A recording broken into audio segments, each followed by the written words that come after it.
Koi mubarak na dhaggeeffadhu. An dhugaa jirtun dhaabbadha laa dhaggeeffadhu. Akka nam tokkootitti wal kabanya si kabaja. Dhaggeeffadhu. Ani qoosaa kana beeku wallahi lazim. Amma ati hidhamtee baate moo hidhamtee hin baane tana qofa natti. Wallahi bonako wallahi nagaadhaani. Footoo kana firootaa wajjin hiriyoota wajjin magaalaa Jimmaa keessatti ka'ee mana footichaa abdiinis hin beeka ka'eera kanaan dura hadhan footoo jalatti arge. Kijibaanii hidhamee jedhanii kaatee naannatti kaa'anii gurraacheessan malee anfira footoo wajjin ka'ee footicha firootaa koo keessaa hidhoota keessaa namni maxxansi. Dhaggeeffadhu nama gartee nama irratti sheer godhe ammas irratti sheer godha hoo xiqqaatte ani suuraa uummata burjaajoo wayii baasuu dhabe malee kakaazinaan harki walitti hidhame. Dhaggeeffadha jira keenya. Kakaazinaan harki walitti hidhame maal jedhan wayita laayiv irra seenee uummata kanaa dubbachaatiin ture dhaggeeffadhu. Uummata irraa dubbataatiin ture uummata suutii keessatti wallayaa jiru kanarraa. Narratti dawalan marraa sadii moo afur narratti dawalanii laayiv irra na baasan. Mubaarak hidhamee jira. Argaa jira bar Mubaarak hidhamee jira. Mana hidhaa keessa jira. Maal ta'eeti hidhame akkuma hawaasaan jecha kunkunuu dhaggeeffadha. Suuraa hedduun na bira jira jechuudha. Mubaarak hidhamee jira. Maal ta'ee hidhamee jira keenya. Muciyyoo leelli moo leelli jedha muciyyoo santu hiisisiisee isitu hiisisiisee jedha dhaggeeffadha hawaasa keenya gadi bahee hawaasa laayibii kana iyyuu wallahi sababii keetiin galee amantii amanuu baattee dhageessa sababii keetii sababii ijoollee jaallatan viidiyoo wayiitu waraabamee mana keetii naa ergame kun ola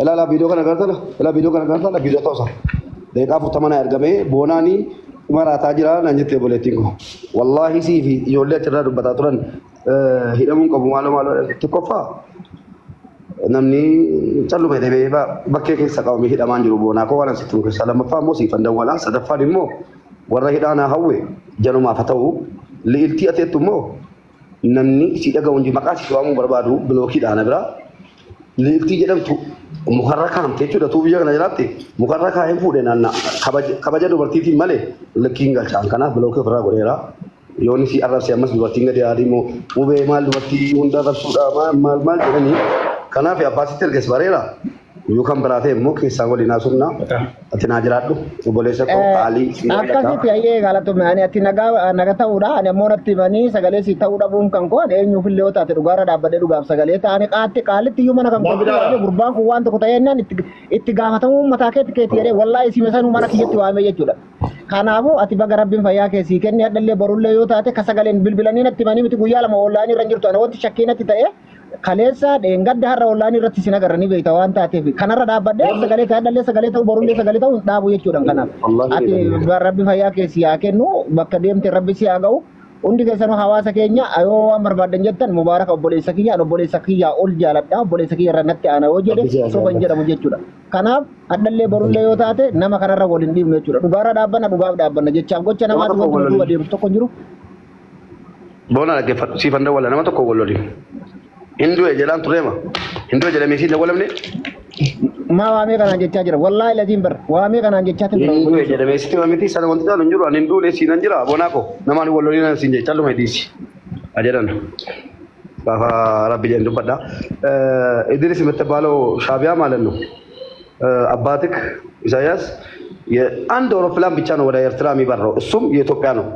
እሱም የኢትዮጵያ እሱንም ደግሞ የኦሮሞ መንግስት እያስተዳደረ ስለሆነ እንጂ የሌላ መንግስት ቢሆን ወደ ኤርትራ ዝር አይልም ነበር። የኦሮሞ መንግስት ስለሆነ ልጁ ማለት ነው ኤርትራን ሰላም አድርጎ ወደ ኤርትራ አውሮፕላን እንዲበር አደረገልህ። አባትህ ያሽ በጣም ማለት ነው ምን አለ ታውቃለህ?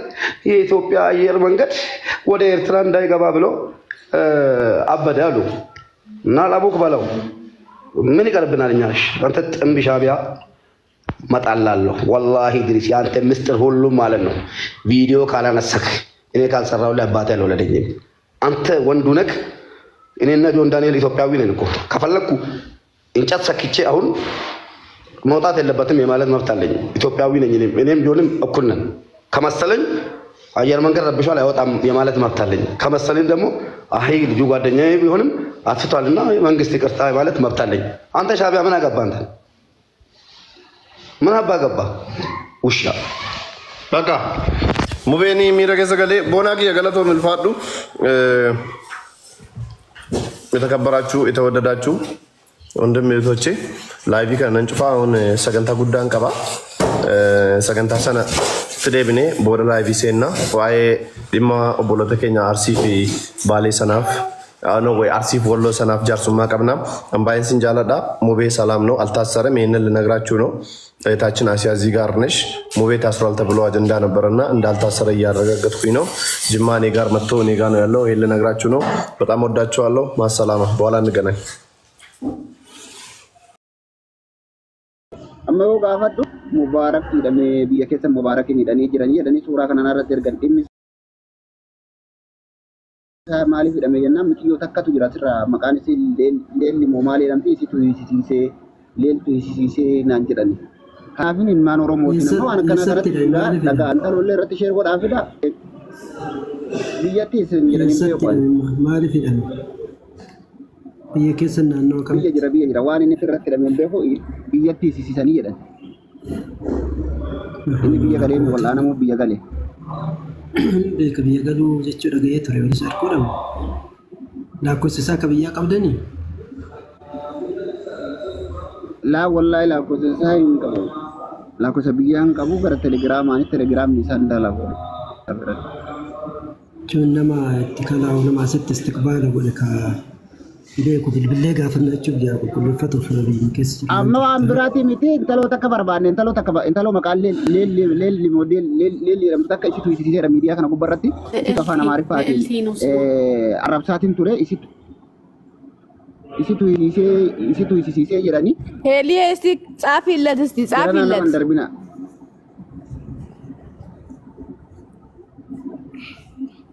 እሷ እኮ አትፋታውም በቤቷ ራሱና መንሱሪ እሱ ሆነው ተሰብስበው ገብተው ማለት ነው ሙባረክ ራሱ ገብቶ መስማማት አቅቷቸው ነው ምክንያቱም ብዙ ማስረጃ አላት እሷ ማለት ነው እንደገና ደግሞ የህክምና ማስረጃ ያሳየው ልክ አይደለም እኔ ጋር ብዙ ማስረጃዎች አሉላ በጣም ይዘው ነው ያለችው አልፋታውም ማለት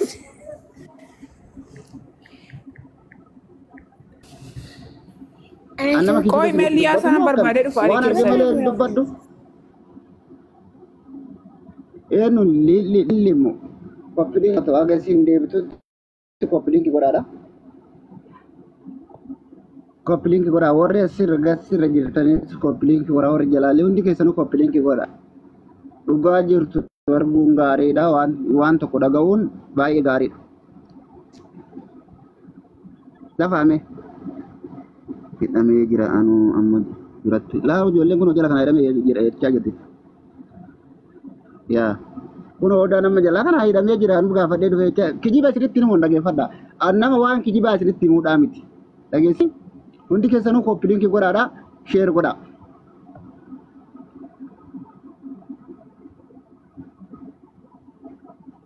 to jirate namni rakko tana kesatti walillalu namni ko wallana mu biya gale wallana mu biya gale ammo qaalitti hiisisee jechaa jira nama hedduutu dubbataa jira hidhamuu isaa nama hedduutu beeka garuu akkasiin hiisisiifte nama lama moo sadii irraa hin dhagaa jira jechuudha andoo miidiyaa kana gubbarratti illee nan hiisisee dubbachaa turteedhaan qaalitti irratti sheer godhaa leelli moo leelli ta'etu sun kan hammee gurbaan kun kaleessa deengaddarra laayivii irratti argaa jirtani laayivii irratti jiru bara sila hooma gartee ittiin isin mataan keessanuu maal ta'ee jettanii gaafatta waan nama gaafachiisuu miti sila ollaanii kanarratti agartanii hin jiru ollaanii kana gubbaarra maa wali gammaduu maa barbaachise uummata keenya namni kun kaleessa maalillee haa ta'u ilmaan oromoo kana bira dhaabbatee ture oromoo kana gargaareetiin ture gandaa kutaan osoo nama hin qoonne har'ammoo hidhamuu isaatti gammaduun keenya maa barbaachise.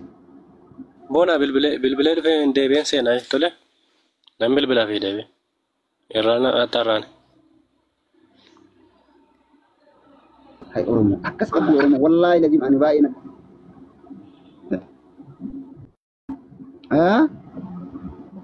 Okay. Aye. Copy link godha me hundi keessan angatti geessu ci bilbilchas deebitutti copy link godhu sani share godha gara keenya yoo maalillee taate la dhageeffadha yoo maalillee taate nuti bakkeen itti wali yoo maalillee kataatu bakkeen qeequmsaa bakka kanaa miti dhugaa jirtu dubbanna dhugaarra dhaabbannee nama deeggarra dhugaarra dhaabbannee nama keenya jechuudha fakkeenya akka nam tokkootti kaleessa qeeqaa walii gurbaa kana agartanii jirtan mana kana keessa arrabsaanii oolee aga dandeetti arra garuu gaafa inni qabamee hidhamee jedhanii namni takaleessa hin beekne sun beeku itti oromoon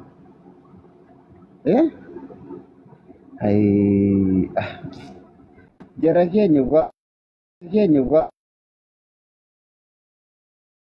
wallaahi lazim ani osoo amma fakkeenya mubaarakin osoo taate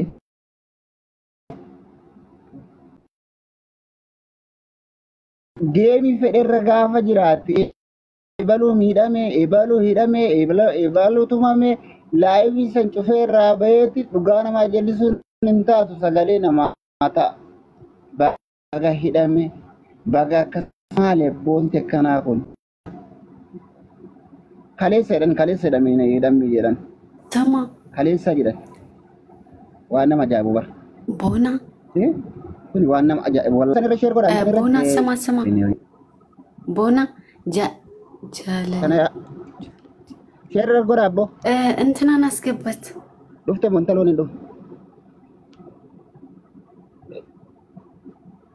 Eenyuun ሲሰን ተነበው ቦና ስማ ጂቱ ነው የሚለው ይሄንን እንትን አስገባት አንድ ጊዜ አስገባት እኔ ሊወረድላት ሊንክ ጎራ ናይ ዋና ጃኢባት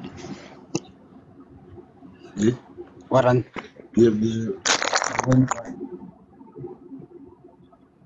mootu godhadhu obboleessi yoo waan dabre ergaa dabarfattu qabda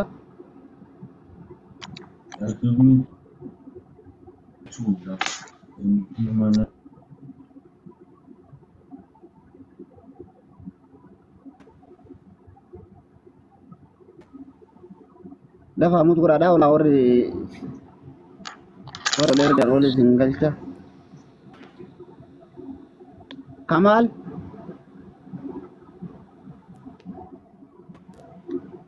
Bona.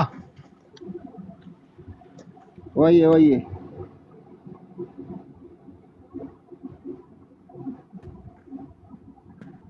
Enda ga dubbo. ai dum fasit Ai Oromo. Abo ko pilinki ko da me na ka baji da tap gura. Dubbadda abo rol badan. To ai goda da sagale na ma. Ko ba kabda atille. Rabbi sa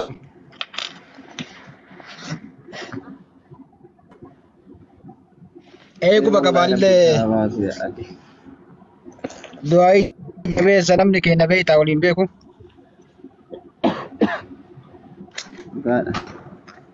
ta fi puja kun be ta Barum wallahi miskina bila dabata ture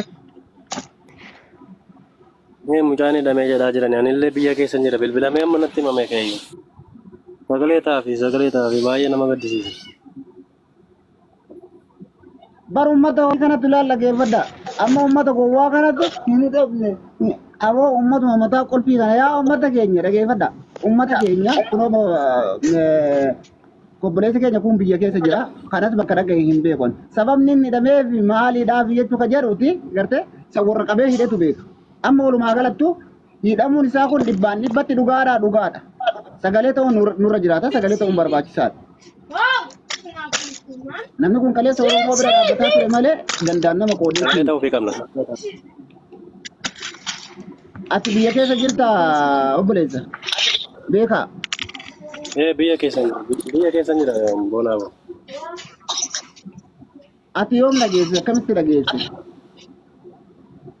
Har'a ganama bariinaa bilbilamee mubaarakiin hidhame dhugaadhaa hinaan jedhame innaan dhugaadhaa reena gaafannaan dabarseen bilbile dhugaadha naan jedhani Bonaabo. Hidhame naan jedhani. Ani amma baay'ee laayivii irra ture as keessa tureetiin bahee waa'ee dhimma mata kana keessatti ijoollee qabdee wajjin kanarraa dubbataatiin turre. Marraa lama marraa sadii irratti dawwalamaatiin ture. Maal jedhee hojii irraa bahee ani deemsu argatanii jirta yeroo asirra jiru laayivii sababa san irraa bahee ture wallahi yoo xiqqaate marraa 5 marraa 6 irratti dawwalamaatiin ture. Irraa bahee gaafa ani fadhu aboonti akkanaas kun sin qaqqabne naan jedhan. Maal wanti akkanaa gurbaan akkanaa kana hin amanne ammallee kijiba jechaaniin ture suuraa kanas kaasanii suuraa hedduun irratti ergaatiin turan jechuudha. Suuraa jijjiirrees ni mul'isuu danda'a. Irratti ergaatiin ture. Kanaafuu sagalee ta'aa fi gurbaan kun kaleessa uummata sagalee ta'aatiin ture waan inni irratti hidhame hin beekne naan jechaa turan. Kanaafuu uummanni keenya gadi bahee sagalee ta'uuf hin barbaachisaadha maaliif namni kun kaleessa uummata Oromoo gargaaraa ture uummata Oromoo bira dhaabbataa ture warra adda biratti jibbame kanallee yoo taate kalee galata oolee fi jira. Dhugaa jirtu yoo dubbanne jechuudha. Warri adda baga qabamee hidhamee baga akkas ta'e maali wanti ganaa walitti jaalattummaa barbaachisa. Yoo maalillee ta'e yoo maalillee ta'u taate namni kun nama kaleessa Oromoodhaaf galata oole nama Oromoo kaleessa fayyadaa ture malee nama Oromoo garteetiin hin miidhee miti. Hadda maali rakkoon hagana ga'e kun nama kana qabanii hidhamuun namni kun hidhatti darbamuun isaa yaalamuu biyya maa barbaachisa. Yoo eenyullee ta'e jibbaan haka nagautu barbaachisa. Siyaasa kamiinuu keessaa hin qabamu jaanii maaliif akka hidhame iyyuu hin beeku. Haboon irratti bilbilan aanaa tulla aleeta kan isaan irratti bilbilu.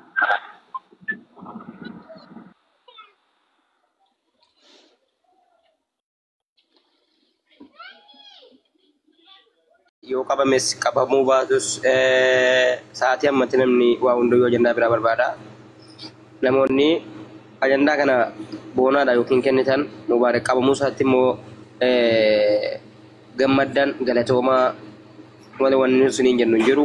Mubaarak immoo yoo qabame sidaadhaan baha biyya abbaa isaa biyya dachee magariituu akkasumas Oromiyaa keessa jira. Namoota hedduudhaan namni jibba Mubaarak qabu akka inni qabame akka waan hinaayitti yoo qabames Mubaarak kun hin jiru biyya isaatti qabame yoo muun qabame hin jiraates immoo rabbi san qabini bagan kuፈት ዱብለቲ ካናው በነገራችን ላይ ጂቱ የሚለውን ከታች አዚብን አስገባት። አዚ ላኪ እኔ ልወጣ ነው።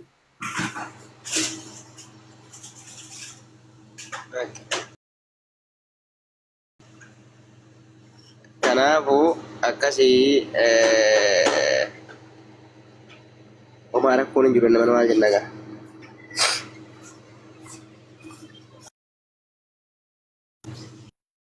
Keessaa qabdu jedhanii irratti share godha. Hundi keessanuu warra as keessa jirtan koppiliinki godha harkaan taaf godha uummata keenya. Maalillee yoo taate namni nama dhugaa dubbatu. Kaleessa yoo taate namni kun nama Oromoo bira dhaabbataatti ture akka gandaatti osoo hin taane akka kutaa osoo hin taane akka Oromootti nama bira dhaabbataan ture. Har'a ammoo gaafa karaa deemtuun marti qabdee hiisisiiftu hidhaa isiitu ta'uu kan nama biraatu ta'e sagalee ta'uun keenya nurratti dirqama. Waan agarree waan dhageenye irraa gabbaanee sagalee aanaa jedhamti. Hundi keessanuu koppiliinki godha. Warra jala kana deemtanii baga qabamee baga akkas ta'ee baga akkas ta'e jettanii nuti akka keessanii hammeenya namaatitti hin gammannu. Wallahi akka keessan hammeenya namaatitti hin gammannu. Warri hammeenya እኔ የጓደኛ ምስጢር አላወጣም። አንሳ ቪዲዮውን ታነሳለህ። ያለበለዚያ ደግሞ ሻቢያ ጋር እኛ ሰላምታ የለንም። ሻቢያ ጠላታችን ነው፣ ድሮም አሁንም ጠላታችን ነው። ወደ ትግራይ የትግራይ ልጆች ወንድማችን ናቸው። ሻቢያ ማለት ጠላታችን ነው። እኔ አገር ገብቼ ያየው እኮ ኢሳያስ የሚባለው ሽማግሌ አውሮፕላን የኢትዮጵያ የአዲስ አበባ አውሮፕላን ኤርትራ እንዳይገባለን እንጭቃ ምን አባቱ አለው? የኢትዮጵያ አውሮፕላን ብቻ ነው ኤርትራ የሚበረው። የትኛውን አውሮፕላን ነው የቆረጠው? ወደሸን ሙጣ እሺ ቦናኮ ወራህመቱላሂ ወበረካቱ ሙቤ ወአለይኩም ሰላም ወራህመቱላሂ ወበረካቱ ሲደወል አንተ ሀቢቢ ላ ነው ሙቤ ብትሉ ነው ሙቤ አትባሉ እና ከኤርትራ ጋር ዝምድና የለንም የኤርትራ በጣም ወዳቸዋለሁ እንግዲህ አማቲ ደምተ ቆይ ሙባረክ ነደገፈዱ አንዱ ጋጅርቱን ዳበደላ ደገፈዱ አከነም ተኮትቲ ወልከባኛ ሲከበጅ ደገፈዱ አኒ ቆሳ ከነበ ወላሂ ለዚም አማቲ ደምተ ባተ ሞይ ደምተ ባነ ተነቆ ፈነቲ ወላሂ ቦናኮ ወላሂ ነጋዳኒ ፎቶ ከና ፍሮታ ወጅን ኢሪዮታ ወጅን መጋላ ጅማ ከሰተን ከኤ mana fotocha abdiin isin beeka ka era kanaan dura hadhan foto jala targe kijibaani hidhame jedhanii kaatenaatti